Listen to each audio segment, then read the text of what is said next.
আসসালামু আলাইকুম রহমতুল্লাহি ওয়া বারাকাতুহু। আমি কাজ করছি রুকিয়া নিয়ে। আমাদের প্রতিষ্ঠান রুকিয়া সেন্টার বাংলাদেশ, ঢাকা সহ সারা দেশে রুকিয়া সার্ভিস দিয়ে আসছে। শুন, আজ আমরা নবী করিম সাল্লাল্লাহু আলাইহি ওয়াসাল্লামের জীবনী থেকে রুকিয়া সম্পর্কে জানবো। নবী করিম সাল্লাল্লাহু আলাইহি ওয়াসাল্লাম জাদুগ্রস্ত হয়েছেন। ইহুদি লাবিব ইবনে ইয়াসাম নবী করিম সাল্লাল্লাহু আলাইহি ওয়াসাল্লামের চুল নিয়ে জাদু করেছেন। নবী করিম সাল্লাল্লাহু আলাইহি ওয়াসাল্লাম খুব অসুস্থ হয়ে পড়েন। তিনি 3 মাস, মতান্তরে 6 মাস জাদুর কারণে অসুস্থ ছিলেন। নবী করিম সাল্লাল্লাহু আলাইহি ওয়াসাল্লামের জীবনযাপন বাধাগ্রস্ত হয়েছিলেন।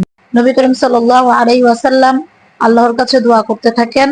আল্লাহ তাআলা নবী করিম সাল্লাল্লাহু আলাইহি ওয়াসাল্লামের কাছে জিবরাইল আমিনকে পাঠান। জিবরাইল আমিন এসে রাসূল সাল্লাল্লাহু আলাইহি ওয়াসাল্লামকে জিজ্ঞাসা করেন, আপনি কি অসুস্থ?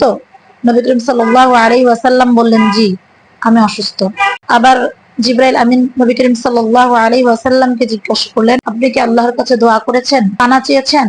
নবী করিম সাল্লাল্লাহু আলাইহি ওয়াসাল্লাম বলেন, জি, আমি আল্লাহর কাছে অসুস্থতায় পানা চেয়েছি, দোয়া করেছি। তখন জিবরাইল আমিন নবী করিম সাল্লাল্লাহু আলাইহি ওয়াসাল্লামকে এই দোয়াগুলো পাঠ করে রুকিয়া করলেন। জিবরাইল আমিন বললেন, বিসমিল্লাহি আরকিক মিন কুল্লি শাইইন উযীক মিন শাররি কুল্লি নাফসিন আও আইনিন হাসিদিল্লাহি ইয়াশফিক বিসমিল্লাহি আরকিক, যার অর্থ হলো, আমি আল্লাহর নামে আপনাকে ঝাড়ছি বা রুকিয়া করছি।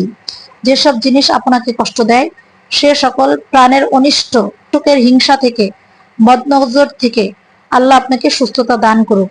আল্লাহর নামে আপনাকে ফু দিচ্ছি। এবং সূরা ফালাক এবং নাস পড়ে চুলের 11 গিরার মধ্যে ফু দিলেন। সূরা ইখলাস এবং নাস পড়ে যখন 11টি গিরার মধ্যে 11টি আয়াত করে ফু দিলেন, সাথে সাথে গিরাগুলো ফুলে গেলেন এবং নবী করিম সাল্লাল্লাহু আলাইহি ওয়াসাল্লাম সুস্থ হয়ে গেলেন। আমাদের উচিত রুকিয়ার প্র্যাকটিস করা এবং ঘরে ঘরে রুকিয়ার মাধ্যমে আমল করা এবং নিজেদের চিকিৎসা নিজেরাই করা। এমন অনেকে আছেন যারা রুকিয়া করছেন কিন্তু সুস্থ হচ্ছেন না, দীর্ঘদিন নিজে রুকিয়া করছেন কিন্তু সুস্থ হচ্ছেন না। আমরা আছি আপনাদের সেবায়। আপনাদের সেবাই আমাদের একমাত্র লক্ষ্য। আমাদের ঠিকানা দাসেরগাঁও, লক্ষণখোলা, বন্দর, নারায়ণগঞ্জ। 019987658009 এই নাম্বারে হোয়াটসঅ্যাপের মাধ্যমে আমাদের থেকে জানতে পারবেন এবং চিকিৎসা নিতে পারবেন। রোগী দেখার সময় বিকাল 4টা থেকে রাত 8টা পর্যন্ত, শুক্রবার সকাল 10টা থেকে বিকাল 5টা পর্যন্ত। আসসালামু আলাইকুম ওয়া রাহমাতুল্লাহি ওয়া বারাকাতুহু।